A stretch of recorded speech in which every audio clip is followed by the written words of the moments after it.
السلام علیکم دوستو، کیسے ہو؟ امید ہے کہ سب خیریت سے ہوں گے۔ اللہ آپ لوگوں کو ایسے ہی خوش رکھیں۔ سرکار دو عالم صلی اللہ علیہ وسلم کی پوری زندگی پر بننے والی ویڈیو سیریز جس کا نام محمد سب کے لیے ہے صلی اللہ علیہ وسلم، یہ اس کا 16واں حصہ یعنی پارٹ 16 ہے۔ تھوڑا ہم ریکیپ کر لیتے ہیں کہ ہم نے 15ویں حصے میں کیا سنا۔ ہم نے 15ویں حصے میں سنا کہ آپ صلی اللہ علیہ وسلم اپنی قوم کی گمراہی کو دیکھ کر اکثر پریشان رہا کرتے تھے اور سب سے الگ تھلگ ہو کر غار حرا میں جا کر بیٹھ جاتے تھے۔ آپ کی عمر جب 40 سال تھی، رمضان کا مہینہ تھا، تو غار حرا میں حضرت جبرائیل علیہ السلام تشریف لائے اور آپ پر قرآن پاک کی آیتیں نازل ہوئی۔ آپ پسینہ پسینہ ہو گئے اور حضرت خدیجہ یعنی اپنے گھر تشریف لائے اور سارا قصہ، سارا ماجرا سنایا۔ پھر حضرت خدیجہ رضی اللہ تعالیٰ عنہ نے آپ کو تسلی دی تو آپ کو سکون ہوا، لیکن حضرت خدیجہ تھوڑے خیالوں میں گم رہتی تھی جو حضور پاک صلی اللہ علیہ وسلم نے آپ کو بتائی تھی۔ اس لیے اپنے چچا زاد بھائی جو بہت بڑے عالم تھے جن کا نام ورقہ بن نوفل تھا، ان کے پاس ملنے کے لیے گئی۔ چلیے اب آگے سنتے ہیں۔ ورقہ بن نوفل جو پہلے یہودی ہو گئے تھے، انہوں نے بعد میں عیسائی مذہب قبول کر لیا تھا اور انجیل کو پڑھ پڑھ کر کچھ حصوں کا انہوں نے عربی میں ترجمہ بھی کیا تھا۔ حضرت خدیجہ رضی اللہ تعالیٰ عنہ ان کے پاس پہنچی اور جو رسول پاک صلی اللہ علیہ وسلم نے حضرت خدیجہ سے بیان کیا تھا، جو کچھ آپ کے ساتھ ہوا تھا، جو کچھ آپ نے دیکھا تھا، سنا تھا، سب ورقہ بن نوفل کو بتلا دیا۔ ورقہ بن نوفل نے جب یہ ساری باتیں سنی تو ایک دم پکار اٹھے، قدوس قدوس یعنی پاک ہے، پاک ہے، اور کہا کہ خدیجہ قسم ہے اس ذات کی جس کے قبضے میں میری جان ہے، تم نے اگر جو باتیں کہی ہیں اگر وہ سچ ہے، صحیح ہے، تو سمجھ لو کہ محمد کے پاس بھی وہی فرشتہ آیا ہے جو موسیٰ کے پاس آیا تھا، اور خدیجہ میرا یقین کرو محمد اس امت کے آخری نبی ہے۔ یہ وہی نبی ہے جس کی خوشخبری حضرت عیسیٰ علیہ السلام نے بھی دی تھی۔ میری طرف سے محمد کو مبارکبادی پیش کر دینا۔ حضرت خدیجہ رضی اللہ تعالیٰ عنہ ورقہ بن نوفل کی ساری باتیں سن کر واپس گھر تشریف لے آئی اور حضور پاک صلی اللہ علیہ وسلم سے عرض کیا کہ میں آپ کو خوشخبری سناتی ہوں، اور حضرت خدیجہ رضی اللہ تعالیٰ عنہ نے وہ ساری باتیں جو ورقہ بن نوفل نے کہی تھی وہ ساری باتیں آپ کو آ کر بتا دی اور کہا کہ ورقہ بن نوفل آپ کو مبارکباد پیش کرتے ہیں۔ بہرحال پہلی وحی آنے کے بعد رسول پاک صلی اللہ علیہ وسلم اپنی عادت کے حساب سے غار حرا تشریف لے جاتے رہے۔ ایک دفعہ کی بات ہے کہ آپ ہمیشہ جب بھی غار حرا سے واپس آتے تو سب سے پہلے بیت اللہ جاتے، وہاں کا طواف کرتے، تو آپ اس دن بھی بیت اللہ تشریف لے گئے اور کعبے کا طواف کیا۔ وہاں پر ورقہ بن نوفل سے آپ کی ملاقات ہوئی تو ورقہ بن نوفل نے کہا کہ اے میرے بھتیجے، جو کچھ تم نے دیکھا، جو کچھ تمہارے ساتھ ہوا، مجھے بھی بتاؤ۔ تو رسول پاک صلی اللہ علیہ وسلم نے سب کچھ بیان کر دیا، جو بھی آپ کے ساتھ غار حرا میں ہوا، وہ ساری باتیں کہ جبرائیل آئے اور کس طرح کیا کیا ہوا، وہ ساری باتیں ایک ایک حرف ورقہ بن نوفل کو بیان کر دیا، بتا دیا۔ تو ورقہ بن نوفل کہنے لگے، خدا کی قسم اے محمد، تم اس امت کے نبی ہو، تمہارے پاس بھی وہی عظیم اور وہی بڑا فرشتہ آیا تھا جو حضرت موسیٰ کے پاس آ چکا ہے، اور محمد میری بات یاد رکھو، تم کو لوگ جھٹلائیں گے، تکلیفیں دیں گے، پریشان کریں گے، یہاں تک کہ تم کو تمہارے وطن سے نکال دیں گے، اور جب تک اگر میں زندہ رہا تو محمد یاد رکھو میں تمہاری حمایت کروں گا اور میں تمہاری مدد بھی کروں گا۔ حضور پاک صلی اللہ علیہ وسلم کو بڑا تعجب ہوا۔ حضور نے تعجب سے پوچھا، کیا میری قوم مجھے میرے وطن سے نکال دے گی؟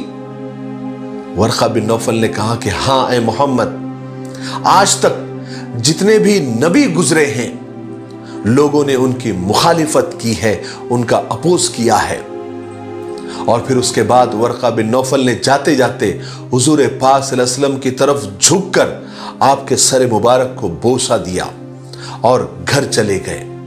رسول پاک صلی اللہ علیہ وسلم حضرت جبرائیل علیہ السلام کا دوبارہ آنے کا انتظار کرنے لگے، جن کے بارے میں ورقہ بن نوفل نے بھی بتایا تھا کہ وہ ایک عظیم اور بڑے فرشتے ہیں جو حضرت موسیٰ کے پاس بھی آئے تھے، جن کے بارے میں حضرت خدیجہ نے بھی اطمینان دلایا تھا کہ آپ گھبرائے نہیں، وہ خدا کے فرشتے ہیں۔ آپ کا انتظار بڑھتا گیا مگر حضرت جبرائیل نہیں آئے اور نہ آپ کے پاس کوئی وحی آئی۔ رسول پاک صلی اللہ علیہ وسلم کو اس خیال نے بہت پریشان کیا۔ آپ پریشان رہنے لگے کہ حضرت جبرائیل کیوں نہیں آ رہے ہیں اور کیوں مجھے آ کر نہیں بتاتے کہ مجھے آگے کیا کرنا ہے، مجھے آ کر ڈائریکشن کیوں نہیں دے رہے ہیں کہ کس طرح تبلیغ کروں، کس طرح لوگوں کو سمجھاؤں اور کس طرح سے شروعات کروں۔ جبرائیل خدا کا پیغام لے کر کیوں نہیں آتے جیسے وہ پہلے آئے تھے؟ یہی سوچ سوچ کر آپ کی پریشانی بڑھتی گئی، آپ بہت زیادہ غمگین رہنے لگے۔ حضرت خدیجہ رضی اللہ تعالیٰ عنہ نے بھی آپ کی اس بے چینی کو تاڑ لیا اور آپ بھی پریشان اور غمگین رہنے لگی، لیکن حضرت خدیجہ نے اپنے آپ کو سنبھالا اور رسول پاک صلی اللہ علیہ وسلم کو اطمینان اور تسلی دینے لگی تاکہ آپ کی طبیعت کا کچھ بوجھ ہلکا ہو۔ جب بہت لمبا وقت گزر گیا تو حضور پاک صلی اللہ علیہ وسلم کی بے قراری اور بڑھتی چلی گئی۔ آپ بے چینی میں کبھی اس پہاڑ پر، کبھی اس پہاڑ پر، کبھی اس ٹیلے پر، کبھی اس ٹیلے پر چڑھ جاتے۔ آپ کا دل بہت پریشان ہو گیا تھا۔ رسول پاک صلی اللہ علیہ وسلم کا دل مبارک بہت تکلیف محسوس کر رہا تھا۔ وحی کے رک جانے سے آپ کی روح مبارک بھی بے چین ہو گئی تھی۔ آپ نے پھر 1 مہینے تک غار حرا میں قیام فرمایا، یعنی وہیں پر ٹھہرے رہے اور خدا کی عبادت میں مشغول رہنے لگے۔ پھر 1 مہینے کے بعد آخر خداوند کریم نے اپنا فضل فرمایا۔ 1 مہینہ غار میں رہنے کے بعد جب آپ واپس آ رہے تھے تو آپ نے اچانک ایک آواز سنی۔ آپ نے آگے دیکھا، آپ نے پیچھے دیکھا، آپ نے بائیں دیکھا، دائیں دیکھا، لیکن کچھ بھی نظر نہیں آیا۔ پھر آپ نے اوپر نظر اٹھائی تو دیکھا کہ وہی فرشتہ یعنی حضرت جبرائیل آپ کے سامنے ہیں جو پہلے غار حرا میں آئے تھے، اور اس دفعہ حضرت جبرائیل زمین و آسمان کے بیچ کرسی پر بیٹھے ہوئے تھے۔ آپ صلی اللہ علیہ وسلم پر ڈر اور خوف طاری ہو گیا۔ آپ ڈرتے کانپتے گھر تشریف لائے اور حضرت خدیجہ سے فرمایا کہ مجھے چادر اڑاؤ، مجھے چادر اڑاؤ، مجھ پر ٹھنڈا پانی ڈالو۔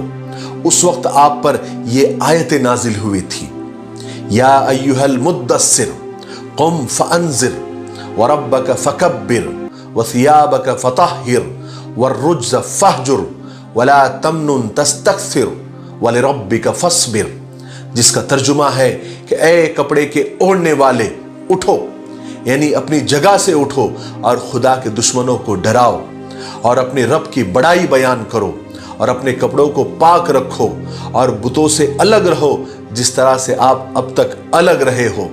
پھر جو تکلیف آئے اس راستے میں اپنے رب کی خوشنودی کے لیے اس پر صبر کرو۔ اب رسول پاک صلی اللہ علیہ وسلم مطمئن ہو گئے۔ اب جا کے بے چین دل کو قرار آ ہی گیا۔ جب حضرت خدیجہ رضی اللہ تعالیٰ عنہ کو اس کی خبر ہوئی تو وہ بھی خوش ہو گئی اور پوری طرح آپ کی اس خوشی میں شامل ہوئی، کیونکہ وہ بھی اپنے شوہر کے لیے جو سکون کی دعائیں کر رہی تھی وہ قبول ہو گئی تھی۔ خدا نے وہ نعمت عطا کر دی تھی جس کے بند ہو جانے سے آپ صلی اللہ علیہ وسلم بے چین تھے۔ پھر رسول پاک صلی اللہ علیہ وسلم پر وحی آتے رہی جس کے ذریعے قرآن پاک کی آیتیں آپ سیکھتے رہے، اور خدا نے آپ کو جو کام سپرد کر دیا تھا اس کے بارے میں جبرائیل علیہ السلام آپ کے پاس خدا کے احکام لاتے رہے۔ حضرت جبرائیل علیہ السلام نے حضور پاک صلی اللہ علیہ وسلم کو وضو کرنے کا اور نماز پڑھنے کا طریقہ سکھلایا۔ ایک مرتبہ جب آپ مکہ کے ایک اونچی جگہ پر تھے تو حضرت جبرائیل علیہ السلام آپ کے پاس آئے اور آپ کے سامنے ہی وضو کیا تاکہ آپ دیکھ لیں کہ نماز کے لیے کس طرح پاکی حاصل کی جاتی ہے۔ پھر حضرت جبرائیل علیہ السلام نے کھڑے ہو کر نماز پڑھی اور آپ صلی اللہ علیہ وسلم نے بھی حضرت جبرائیل کے ساتھ نماز پڑھی۔ حضرت جبرائیل امام تھے اور آپ مقتدی تھے۔ اس کے بعد یہ سب طریقہ سکھا کر حضرت جبرائیل چلے گئے۔ چنانچہ رسول پاک صلی اللہ علیہ وسلم حضرت خدیجہ کے پاس آئے اور ان کے سامنے بھی اسی طرح وضو کیا جس طرح حضرت جبرائیل علیہ السلام نے کیا تھا، تاکہ حضرت خدیجہ کو بھی معلوم ہو جائے کہ نماز کے لیے کس طرح پاک ہونا چاہیے۔ چنانچہ حضرت خدیجہ رضی اللہ تعالیٰ عنہ نے بھی آپ کو دیکھ کر اسی طرح وضو کیا۔ اس کے بعد آپ نے کھڑے ہو کر نماز پڑھی اور حضرت خدیجہ آپ کے پیچھے اسی طرح نماز پڑھ رہی تھی جس طرح رسول خدا صلی اللہ علیہ وسلم حضرت جبرائیل کے پیچھے نماز پڑھ رہے تھے۔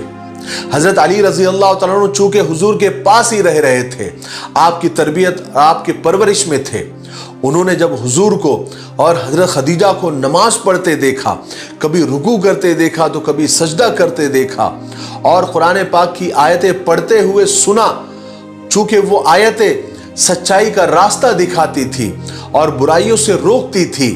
حضرت علی چونکہ ابھی لڑکپن میں ہی تھے، بچے ہی تھے، وہ تعجب سے حضور پاک صلی اللہ علیہ وسلم کو اور حضرت خدیجہ کو نماز پڑھتے دیکھتے تھے۔ حضرت علی رضی اللہ تعالیٰ عنہ چونکہ حضور سے بے حد محبت کرتے تھے، آپ جو کچھ فرماتے تھے اس کو سچے دل سے قبول فرماتے تھے اور اس بات پر بھی پورا بھروسہ کرتے تھے کہ آپ جو کچھ بولتے ہیں وہ صحیح بولتے ہیں اور آپ سب کا بھلا ہی چاہتے ہیں۔ لیکن حضرت علی رضی اللہ تعالیٰ عنہ نے اس سے پہلے حضور پاک صلی اللہ علیہ وسلم کو اتنی عاجزی، اتنی انکساری سے سجدہ کرتے نہیں دیکھا تھا، اور نہ ہی اتنا پاک اور نصیحتوں سے بھرا کلام پڑھتے دیکھا اور سنا تھا۔ چنانچہ حضرت علی رضی اللہ تعالیٰ عنہ سے رہا نہیں گیا، انہوں نے حضور سے اور حضرت خدیجہ سے پوچھ ہی لیا کہ یہ سب کیا ہے۔ حضور نے فرمایا، علی، یہ خدا تعالیٰ کا سچا دین ہے، اسی کی وجہ سے خدا اپنے پیغمبر اور رسولوں کو بھیجتا ہے۔ حضرت علی بڑے غور سے اور تعجب سے آپ کی باتیں سنتے۔ چونکہ حضرت علی کا یہ بچپن کا ہی دور تھا تو ان کو بڑی حیرانی ہوتی تھی، لیکن بچے ہونے کے باوجود حضرت علی رضی اللہ تعالیٰ عنہ حضور پاک صلی اللہ علیہ وسلم کو سب سے زیادہ نیک اور سچا اور امانت دار اور دیانت دار سمجھتے تھے۔ آج کے لیے اتنا کافی ہے، اس لیے ہم یہیں پر رکتے ہیں کیونکہ ویڈیو اب زیادہ لمبا ہو رہا ہے۔ اب آنے والے 17ویں حصے میں یعنی پارٹ 17 میں ہم سنیں گے کہ حضرت علی رضی اللہ تعالیٰ عنہ نے کیا جواب دیا، اور پھر آپ صلی اللہ علیہ وسلم نے کس طرح نبوت کا اعلان کیا اور لوگوں کو ایک اللہ کی طرف، ایک خدا کی طرف بلایا۔ پھر لوگوں کا ریئیکشن کیا تھا، لوگوں نے کس طرح ریئیکٹ کیا، یہ ہم آنے والے، اور کس طرح سے آپ کو تکلیفیں پہنچانا شروع کی، آپ کو کس طرح جھٹلایا، اور اس کے بعد آپ کو کتنی تکلیف ہوئی، پھر اللہ تبارک و تعالیٰ نے کس طرح آپ پر وحی نازل کی، یہ ہم آنے والے 17ویں حصے یعنی پارٹ 17 میں سنیں گے۔ تب تک آپ اپنے وعدے پر قائم رہے، اس سیریز کے ویڈیو کو زیادہ سے زیادہ شیئر کریں اور رسول پاک صلی اللہ علیہ وسلم کی سیرت مبارکہ سے لوگوں کو متعارف کرائے، یعنی لوگوں تک ان ویڈیوز کو زیادہ سے زیادہ پہنچائے، خاص کر کے جو آج کی نوجوان نسل ہے ان تک ضرور آپ پہنچائیں۔ میرے لیے، پوری امت کے لیے اور پوری انسانیت کے لیے خیر اور بھلائی کی دعا کرتے رہیں۔ السلام علیکم ورحمۃ اللہ وبرکاتہ۔